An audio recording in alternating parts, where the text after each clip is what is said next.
সবাইকে স্বাগত জানাচ্ছি। আমি ফিরোজ তোহার। শুরুতেই সংবাদ শিরোনাম। বাংলাদেশের সর্বশেষ গুরুত্বপূর্ণ আপডেট সংবাদে আপনাকে স্বাগত। শুরুতেই সংবাদ শিরোনাম, পরে বিস্তারিত। শুরুতেই জানিয়ে দিব, হাসিনা দোসর বিতর্কিত সেই পুলিশ সদস্যরা এখনো ধরাছোঁয়ার বাইরে। ছাত্র জনতার গণ অভ্যুত্থানের পর এখন পর্যন্ত পুলিশের 187 জন লাপাত্তা। এই তালিকায় উচ্চপদস্থ কর্মকর্তা ছাড়াও বিভিন্ন স্তরে পুলিশ সদস্য রয়েছে। গত 5 সেপ্টেম্বরের পর যারা আর কর্মস্থলে ফেরেনি তারা এখনো রয়েছে ধরাছোঁয়ার বাইরে। এ ব্যাপারে গুরুত্বপূর্ণ সংবাদ জানাবো, বন্ধুরা সঙ্গেই থাকুন। এরপর জানিয়ে দিব, চাঁদপুরে বিএনপির দুই গ্রুপের মধ্যে ব্যাপক সংঘর্ষ, আহত অর্ধশতাধিক। চাঁদপুরের হাজীগঞ্জে আধিপত্য বিস্তারকে কেন্দ্র করে বিএনপির দুই গ্রুপের মধ্যে পাল্টা ধার ঘটনা ঘটেছে। এই ঘটনায় সামাজিক যোগাযোগ মাধ্যম ফেসবুকে দুইজনের মৃত্যুর খবর শোনা গেলেও হাজীগঞ্জ থানার ওসি মোহাম্মদ মহিউদ্দিন ফারুক, উপজেলা নির্বাহী অফিসার তাপসশীল নিহতের তথ্যের ঘটনার কোনো সত্যতা নিশ্চিত করতে পারেননি। এদিকে রাজধানীতে দুই গ্রুপের মধ্যে সংঘর্ষে নিহত 2। রাজধানীর মোহাম্মদপুরে দুই গ্রুপের সংঘর্ষে নাসির 30 ও মুন্না 22 নামে 2 যুবক নিহত হয়েছে। এদের মধ্যে নাসির 34 নম্বর ওয়ার্ড আওয়ামী লীগের কর্মী ছিলেন বলে জানা গেছে। জানিয়ে দিব, নীলার ছলাকলা, আধিপত্য বিস্তার। নীলা নামের সঙ্গে জীবনের গল্প অনেকটাই পরিপূরক। নীলা নামের বিশেষায়িত অর্থ সফল, আবার ভাগ্য রাশি বদলাতে নীলা পাথরের জুড়ি মেলা ভার। তবে নামের অর্থের নীলা আর ব্যক্তি নীলার সফলের গল্পটা কিন্তু ভিন্ন। ব্যক্তি নীলা অবৈধ উপায়ে রাতারাতি শেখ হাসিনার আমলে ধনকুবের বনে গেছে। কে এই নীলা, যে কিনা শেখ হাসিনার আমলে রাতারাতি অবৈধভাবে অর্জন করেছেন বহু সম্পদ? এ সম্পর্কে গুরুত্বপূর্ণ সংবাদ জানাবো, সঙ্গেই থাকুন। এদিকে যেভাবে অশান্ত হলো পার্বত্য চট্টগ্রাম। অশান্ত পার্বত্য চট্টগ্রাম পাহাড়ি অঞ্চল। খাগড়াছড়ি, রাঙামাটি দুই পক্ষের সংঘর্ষে এখন পর্যন্ত 4 জন নিহতের খবর পাওয়া গেছে। এই ঘটনায় আহত হয়েছে অর্ধশতাধিক। পরিস্থিতি নিয়ন্ত্রণে 144 ধারা জারি করেছে প্রশাসন। এই ঘটনা আসলে কিভাবে শুরু হলো, এ বিষয়ে গুরুত্বপূর্ণ সংবাদ জানাবো। ভিডিওটি না টেনে আমাদের সঙ্গেই থাকুন। এবং সর্বশেষ জানিয়ে দিব, শ্রীলঙ্কায় প্রেসিডেন্ট নির্বাচনে ভোট গ্রহণ চলছে। অর্থনৈতিক সংকট কাটিয়ে ওঠা শ্রীলঙ্কার প্রেসিডেন্ট নির্বাচন চলছে। শনিবার 21 সেপ্টেম্বর স্থানীয় সময় সকাল 7টা থেকে ভোট গ্রহণ শুরু হয়েছে, যা চলবে বিকাল 4টা পর্যন্ত। এরপরই শুরু হবে ভোট গণনা। খবর রয়টার্সের। ভোট গ্রহণের 48 ঘন্টার আগে গত বুধবার মধ্যরাতে আনুষ্ঠানিক প্রচারণা শেষ হয়। এই নির্বাচনে মোট 39 জন প্রার্থী প্রতিদ্বন্দ্বিতা করার কথা ছিল। তবে নির্বাচন কমিশন চূড়ান্ত তালিকার ঘোষণার পর একজন প্রার্থী মারা যান। নতুন প্রেসিডেন্ট নির্বাচনে 1,70,00,000-এর বেশি ভোটার ভোট দিবেন। প্রিয় দর্শক, 2 বছর আগে গণবিক্ষোভের মুখে প্রেসিডেন্ট গোতাবায়া রাজাপাক্ষে দেশ থেকে পালিয়ে যাওয়ার পর এটি তাদের দেশে প্রথম নির্বাচন হচ্ছে। এতক্ষণ শুনছিলেন সংবাদ শিরোনাম, এবারে বিস্তারিত। তবে তার আগে বন্ধুরা অনুরোধ থাকবে, এই সংবাদটিতে একটি লাইক দিন। এই চ্যানেলে আপনি নতুন হয়ে থাকলে আমাদের সংবাদটি দেখতে দেখতে চ্যানেলটি সাবস্ক্রাইব করে রাখুন। কমেন্ট করে আপনার মূল্যবান মতামত জানিয়ে দিন বন্ধুরা, আপনি বিশ্বের কোন দেশ থেকে বা বাংলাদেশের কোন স্থান থেকে আমাদের সংবাদটি দেখছেন এবং শুনছেন। এবারে বিস্তারিত। হাসিনার দোসর বিতর্কিত সেই পুলিশ সদস্যরা এখনও ধরাছোঁয়ার বাইরে। ছাত্র জনতার গণ অভ্যুত্থানের পর এখন পর্যন্ত 187 জন পুলিশের সদস্য লাপাত্তা। এই তালিকায় উচ্চপদস্থ কর্মকর্তা ছাড়াও বিভিন্ন স্তরের পুলিশ সদস্যরা রয়েছেন। এদিকে সূত্র জানিয়েছে, পুলিশের যেসব প্রভাবশালী কর্মকর্তাকে ইতিমধ্যে বাধ্যতামূলক অবসর দেওয়া হয়েছে তারাও পলাতক। তবে পলাতক হাসিনা সরকারের অন্যতম দোসর হিসেবে চিহ্নিত প্রভাবশালী পুলিশ কর্মকর্তারা এখনও ধরাছোঁয়ার বাইরে। যেসব পুলিশ কর্মকর্তা বিক্ষুব্ধ ছাত্র জনতার উপর গুলির নির্দেশ দিয়েছিল, হতাহতের ঘটনা ঘটিয়েছিল, তারা অনেকেই এখনো গ্রেপ্তার হয়নি। তবে অনেকেই আবার গ্রেপ্তার হয়েছে। বিশেষ করে গ্রেপ্তার নিশ্চিত না করা যারা তাদেরকে পালিয়ে যাবার সুযোগ দিয়েছিল তাদের বিরুদ্ধেও ব্যবস্থা নেয়ার দাবি জোরালো হচ্ছে। অনুসন্ধান করে দেখা গেছে, পুলিশের পলাতক কর্মকর্তাদের তালিকায় শীর্ষে আছেন ডিএমপির সাবেক অতিরিক্ত কমিশনার ডিআইজি হারুনুর রশিদ। এখনো চাকরিচ্যুত নন পুলিশ সদর দপ্তরের এই তালিকায় তাকে 1 নম্বরে রাখা হয়েছে। 5 আগস্টের আগে এবং পরে সংগঠিত আইনশৃঙ্খলা বাহিনীর গুলিতে হতাহতের ঘটনায় দায়েরকৃত হত্যা মামলার আসামির তালিকায়ও তিনি শীর্ষে। এসব মামলার মধ্যে 2011 সালে যে ঘটনাকে কেন্দ্র করে এই কর্মকর্তা টাইমলাইনে আসেন, সেই তৎকালীন বিরোধী দলীয় চিফ হুইপ বিএনপির নেতা জয়নুল আবেদিন ফারুককে নির্যাতনের মামলাও রয়েছে।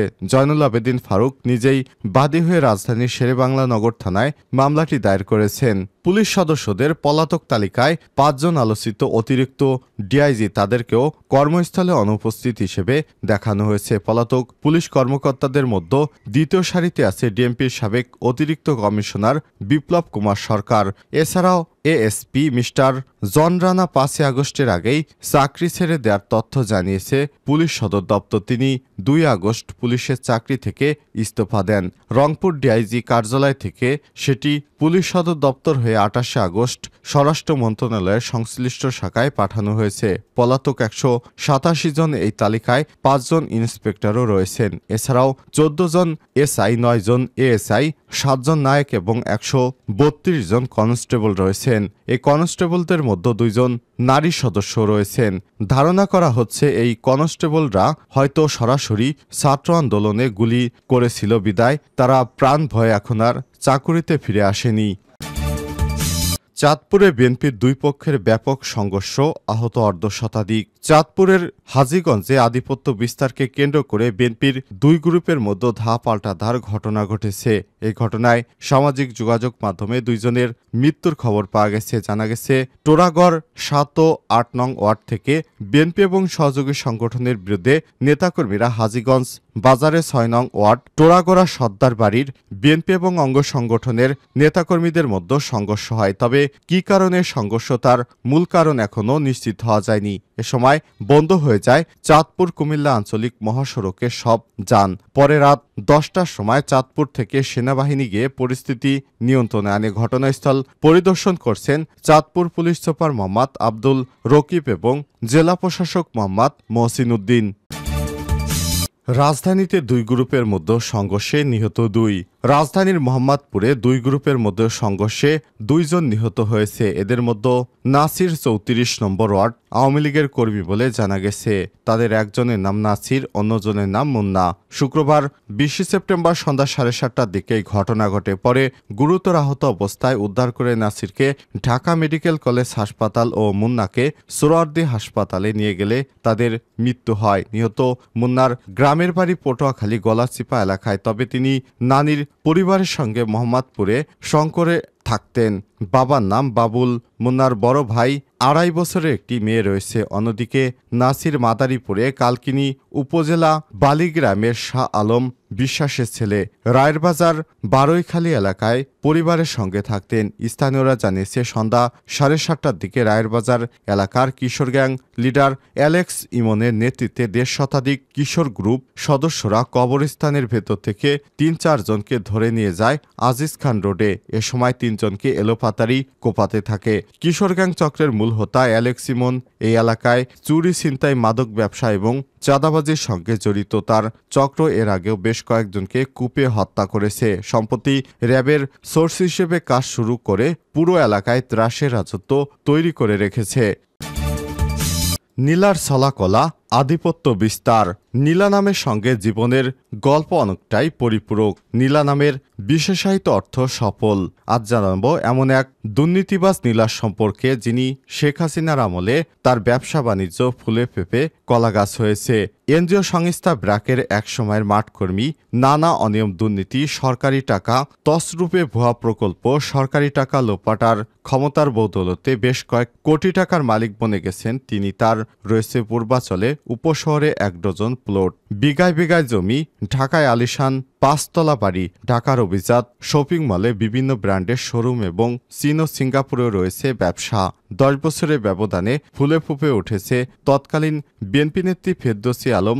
নীলার থাবা থেকে বাদ যায়নি শেখ হাসিনার ক্রিকেট স্টেডিয়ামের জমিও। এই জমিতে গড়ে তুলেছেন নীলা মার্কেট। নীলা মার্কেটের আড়ালেই চলে নানা অপকর্ম, অপরাধযোগ্য। মার্কেটের আশপাশ এলাকাগুলো এখনও অপরাধীদের নিরাপদ আস্তানা। মন্ত্রীদের সঙ্গে সম্পর্ক থাকার পাশাপাশি উপজেলা নারী ভাইস চেয়ারম্যান হয় প্রশাসন তার বিষয়ে কোনো পদক্ষেপ নেয়নি। আর স্থানীয় সাধারণ মানুষ নীলা নাম শুনে আতঙ্কে জুবুথুবু হয়ে পড়েন। অনুসন্ধান করে জানা গেছে রূপগঞ্জের ইউসুফগঞ্জ ভোলানাথপুর এলাকায় আজিমউদ্দিন ভূঁইয়ার মেয়ে ফেরদৌসী আলম নীলা। তাদের গোটা পরিবারই বিএনপি রাজনীতির সঙ্গে সম্পৃক্ত। হাইস্কুল জীবন থেকে এই নীলা ছিল বাউন্ডেলে। স্কুল ও কলেজ জীবনে নীলার দংশনে অনেক তরুণ যুবকের জীবন ধ্বংস হয়ে যায়। ভাগ্যের বিধিবাম অনেক তরুণ যুবক তার রূপের আগুনে পুড়লেও ফটিকছড়ির ফিটিংবাজির কাছে ধরাশয়ী হন এই নীলা। দুইজনই এনজিও সংস্থা ব্র্যাকে চাকরি করার সুবাদে গোপন প্রণয় হয় তখন। অনুসন্ধান করে জানা গেছে পূর্বাচলে নীলা মার্কেট বিভিন্ন গণমাধ্যমে এতবার শিরোনাম হয়েছে যে এখন মার্কেটটি এক নামে সবাই চেনেন।